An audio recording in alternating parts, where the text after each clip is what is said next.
Edgar Mancha es analista político de Puno y nos atiende a esta hora de la mañana y yo quiero agradecerle muchísimo que se sume a las mañanas de Nativa. ¿Cómo está Edgar? Bienvenido, gracias por estar con nosotros.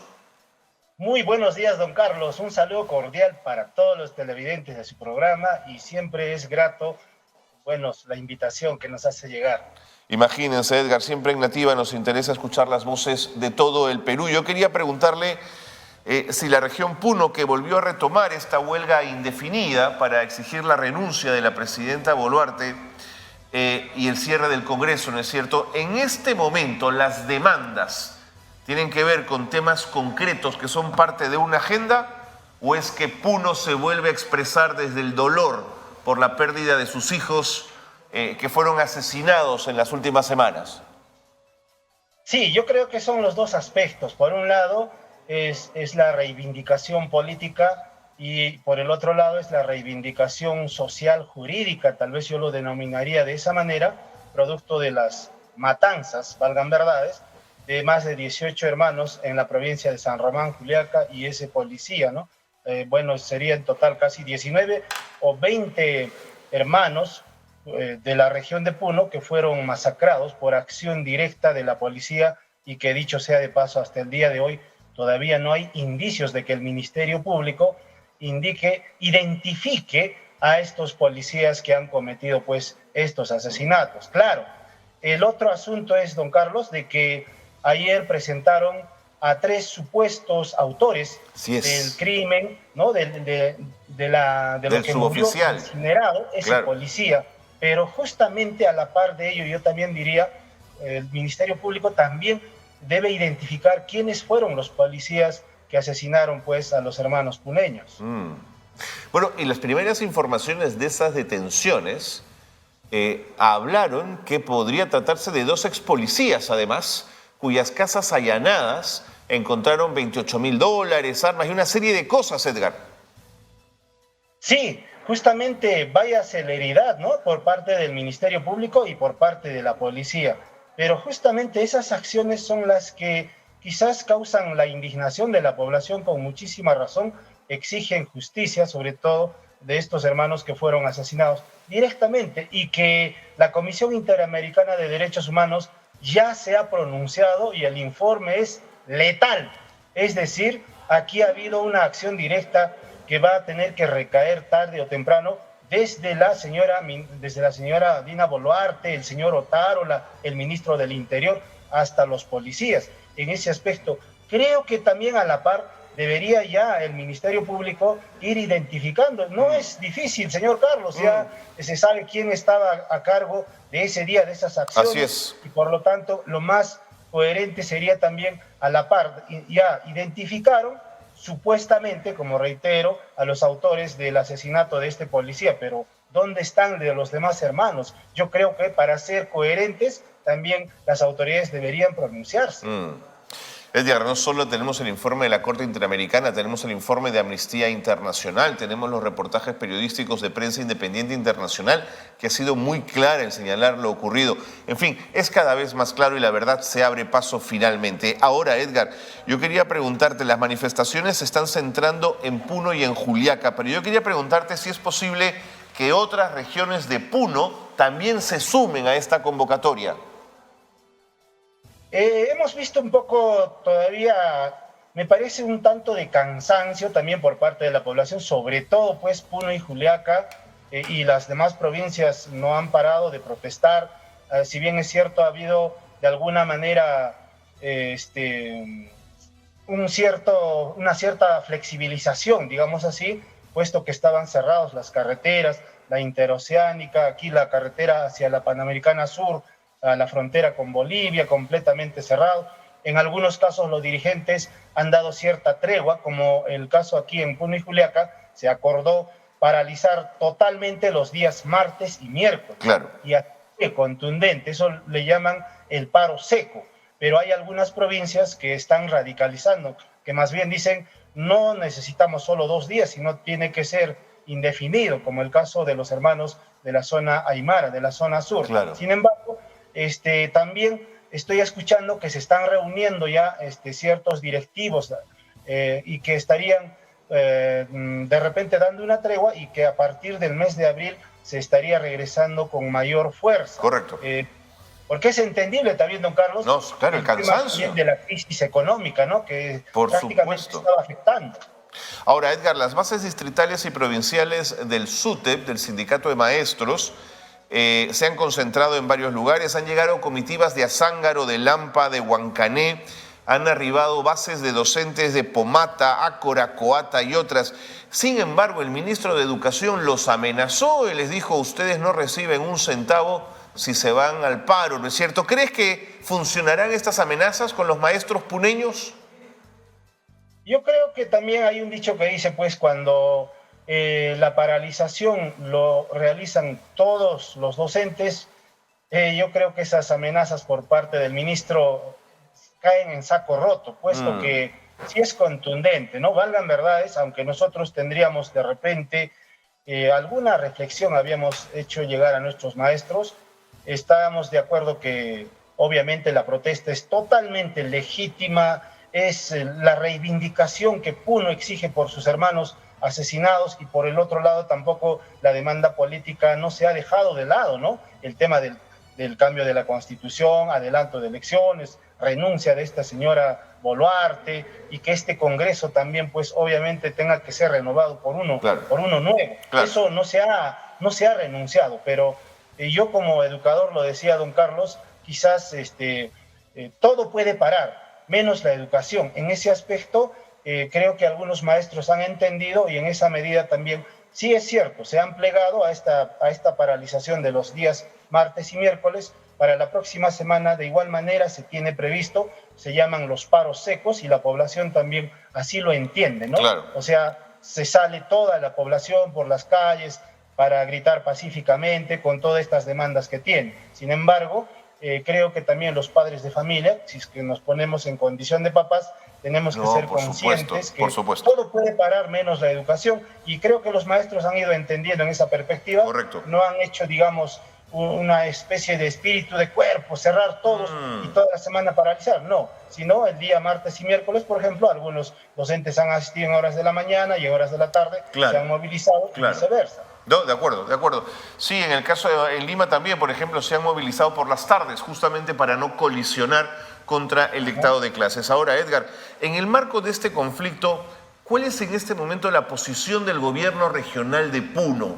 ¿Está con las movilizaciones, está con el pueblo puneño dolido y afectado por la muerte de sus hijos, o más bien está en otra posición?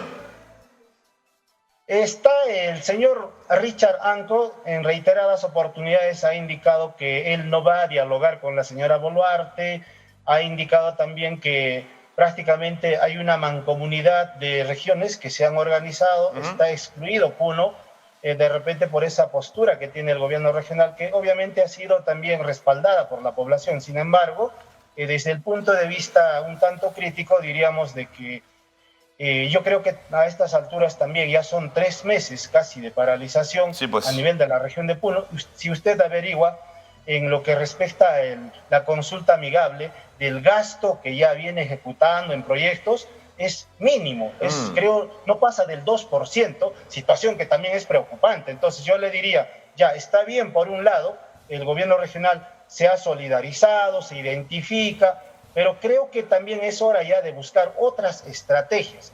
¿Cuáles, por ejemplo?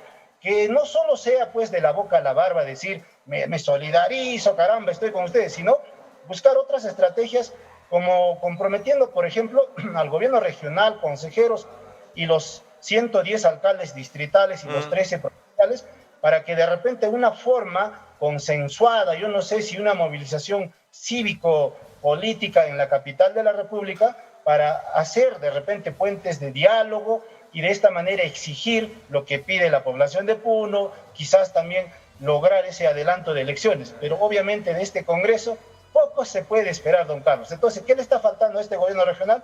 Quizás asumir ya una postura más de liderazgo, más de autoridad, decir, pueblo de Puno. En algunos casos, el alcalde de Puno, por ejemplo, ha solicitado licencia social. Como pueblo de Puno, solicito que nos den permiso para iniciar las obras. Sí, y hay un avance ya. Creo que al momento ya tiene casi el 10% del presupuesto. De acuerdo. Que viene invirtiendo. pero el gobierno regional no puede parar. No podemos hacer eternamente, don Carlos, decir, estamos en paralización, así es que yo me quedo con los brazos cruzados, estamos en huelga, pues no.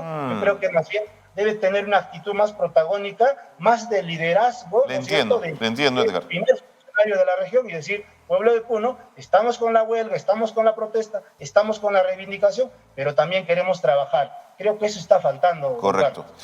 Edgar, el diario Gestión, que es el principal diario de economía de la prensa concentrada, ha señalado, citando a la Asociación Peruana de Agencias de Viaje y Turismo, que el 80% de las empresas turísticas de Puno habría quebrado. ¿Tiene sentido ese dato o son solo titulares? Desde la Cámara de Comercio, desde las empresas que se dedican a este rubro del turismo, sí es notorio que realmente pues el turismo ha bajado a su mínima expresión, si vale el término.